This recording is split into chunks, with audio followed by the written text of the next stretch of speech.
I'm Tracy Going, and welcome to an exclusive behind-the-scenes look at the making of Nepo and Sophia Town's latest album called The Sound of a People. And joining me right here is Nepo himself. He is an actor, he's a songwriter, he's a singer. I mean, you're just an all-round everybody, aren't you? I mean, you're creative, you've just immersed yourself in the arts for the last how many years? Yeah, it's been 8 years. It's been 8 years since I started in the industry. I still remember recording my first song in 2010 in Durban.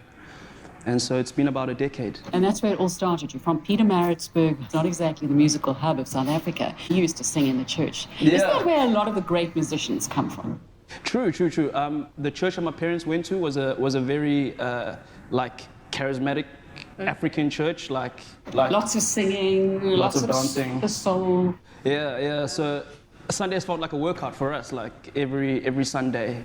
And when I went into my teens, my high school friends introduced me to another church. So it was kind of like that was more rock, more that kind of side. And so in 2013, decided to go to AFTA, which is where we met. Decided to go to film school and study the arts and see what it's about. My perspective of it was obviously from the outside, being in Maritzburg, and so it's the typical story of a small town boy coming to a big town to try and make it. I majored in acting, but also did music, and after those 3 years, with all the networks and the connections, I just decided to stay in Cape Town, build networks. It takes a while to kind of find your own sound and your own voice. Like, nobody tells you that it could take 10 years. But that's how we learn, isn't it? Yeah. And so I like a lot of my music after college, because you feel like you're in the sea and you don't want to do something too different, because people will be like, well, that doesn't sound like something familiar. And so a lot of the music I wrote and a lot of my approach was, I would say, very American, very R&B, soul kind of vibe.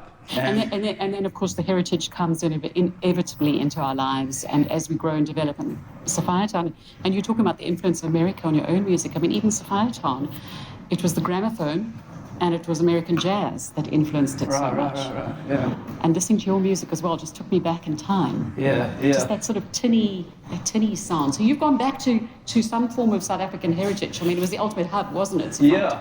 What I love about the job of a musician and as an actor is that you have the ability and the opportunity to grow with your art, if you're willing to. The way that I grew up was, my dad was Sipho Kumere, Huma Sigela, every day in the car, from school back to school. And when he used to leave the car, I used to change the channel and be like, I wanted the top 40. I wanted to what's hip and happening? What's hip and happening? What's Beyonce got out? And so I guess as I've grown up as a man and as I've matured, is I've kind of found the balance of going back to the music that's has always actually been in me, and having the confidence to say, well, who am I as a person, and what do I want to do, and the voice that I want to have, and the impact I want to have. And I think the more I've done it, the more I've realized that's a very unique situation to be in, where your parents can facilitate something as profound as introducing their sound and making sure that their kids don't forget who they used to listen to. I think that unity of family, you know what I mean? And so where we come from and where we're going. Where we're going, yeah. You're just taking me back in time here to that, that music. And it's just remarkable. And can you imagine the compliment? I mean, I know they're the musical greats, but it's also a compliment that somebody comes decades later and still is paying homage to their music like you are. Yeah, and the personalities to do that kind of came on the way. And so the more I was refining it, people kind of jumped on. And so by luck of the draw, I still remember being in studio with Edward King. And I had a guy that was getting musicians together for me, trumpet players and saxophone players. And I said, we need a vocalist in the next hour to record this vocal. And he put out a post on Facebook, and he said, we need a vocalist for this much money to do these vocals. And an hour later, this young lady walks into the studio, does the vocals, she leaves, and then he comes to me and says, do you know who that is? I was like, no. And he's like, that's Brenda Fuss's niece. What is that? It always feels like a cosmic synergy, doesn't it? Right. In terms of what we're trying to do, the personalities just came. From there, it almost clarified our vision. We didn't think how many of the old generation artists have got young kids? or have got kids that are now involved in music, and what does their process look like. With Sophia Town, I had this vision of what I started thinking more clearly and carefully about what am I trying to build and what am I trying to do. In 2018, I had the chance and the opportunity to invest in Ed and to say, Ed, we've got a budget for an album. We've spoken about this. Let's do this. We worked with a lot of top musicians. I'm grateful that for a period of time, if somebody ever asked me, like, well, what did you want from all of this? I would want people to believe that you don't have to be divisive about music. Let's collaborate. Let's collaborate. Let's make music. So I was in Durban for lockdown, and a friend of mine who had heard our music and what we worked on, he said to me that you guys should really work with these guys. At first, I kind of like, when the idea hit me, I was like, yeah, we'll see, if it happens, it happens, it doesn't. And then literally one day I was like, it should happen, because you've got new generation of Mambazo and with the vision with what we were trying to do in terms of like bringing the old and the new. I remember you asking me that, like, how did you find your voice and how did you find in terms of like the Sophia Town sound? And my friend Edward King that I met in college, I walked into studio one time and he was working on another project. And I thought somebody else produced it, because I know him and he's Afrikaans, he's from a small town, and I was like, you didn't do that. Like, it sounded so soulful and African, and I think on his ability, I realized that this is a guy that has the ability to translate something that's very important. And so I said to him, well, can you do that for me? Like, can you add, like, can we?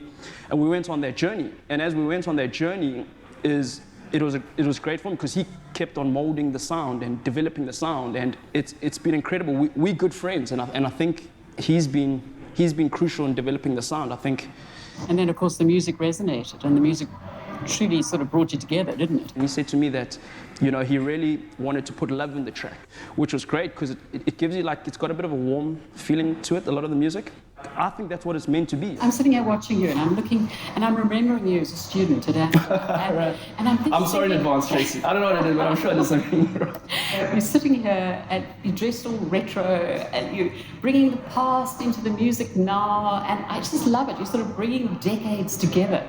How do you actually write music? I've written a book, and I know, I didn't write it for the reader. When you write music, do you write it for the listener? I started like from the outside in. So what would people want to hear? That's where I kind of started. I guess as an immature artist, you kind of like, well, how do I pop off? Like, what do people want to hear? Kind of like, as I grew up and as I failed and struggled in it, you realize that you probably want to do something that means more to you than the people that are listening to your product. Because I think that's the only way you can get longevity. Creativity takes time, and when you talk about writing a book and you talk about doing an album or a single, it's like I think it's one of the most underestimated things. I don't know, how long did you take to write? It took me a year to write the book. How long does it take to write a song? I suppose you can do it in hours, and you can do it over weeks as well, or months. Some songs have taken a year.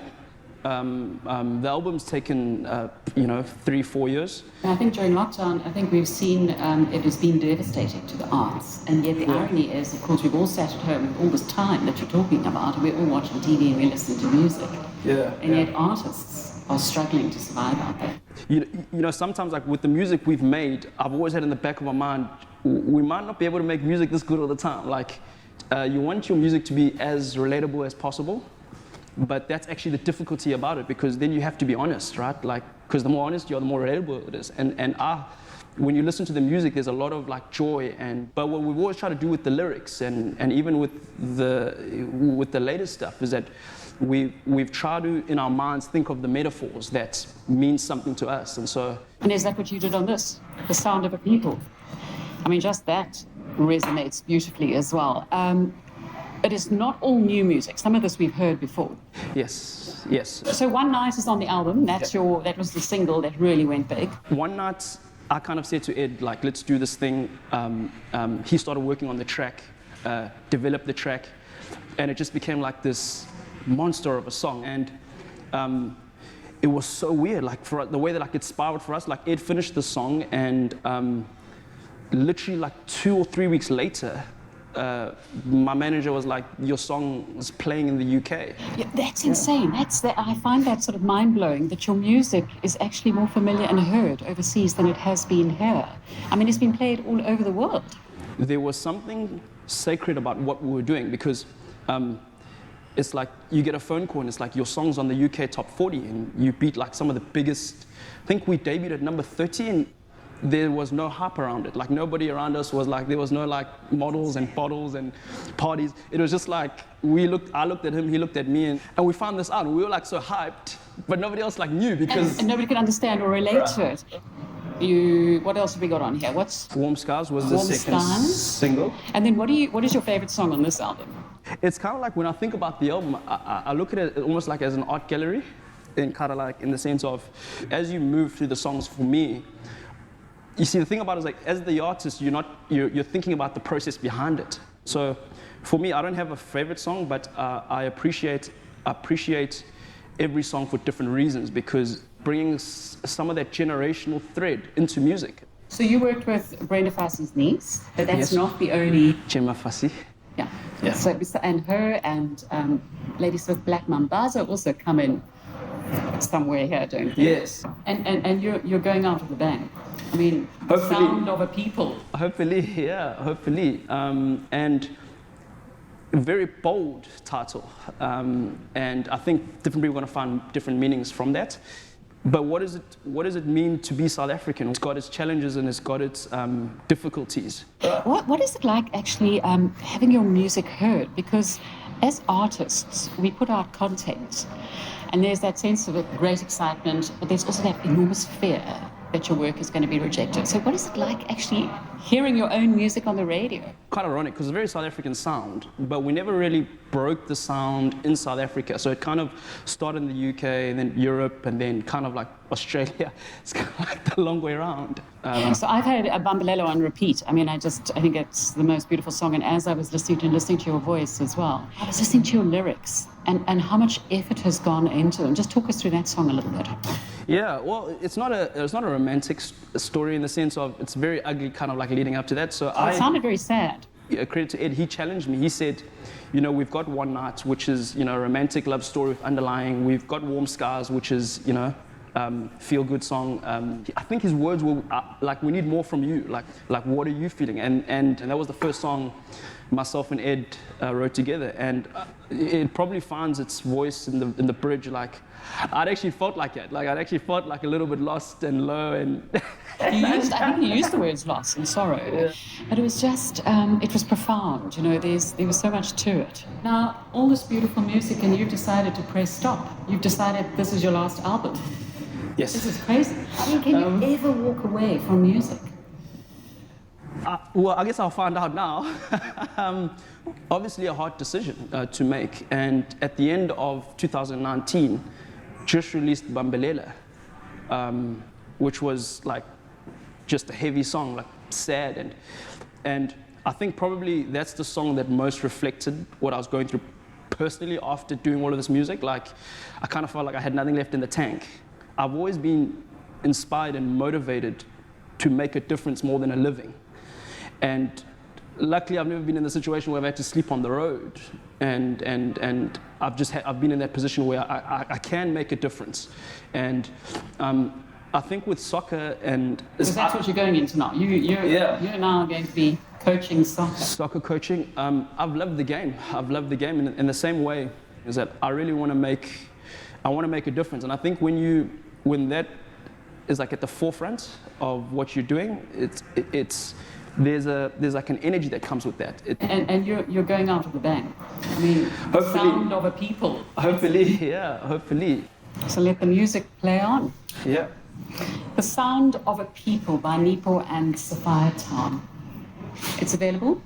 All digital? All digital platforms. I'll send you a copy. It's available everywhere. And yeah, hopefully the music gets to who it needs to get to, and very blessed and privileged to make this music. Thank you, Nepo, and thank you for your time. Thank you, Tracy. Good to see you.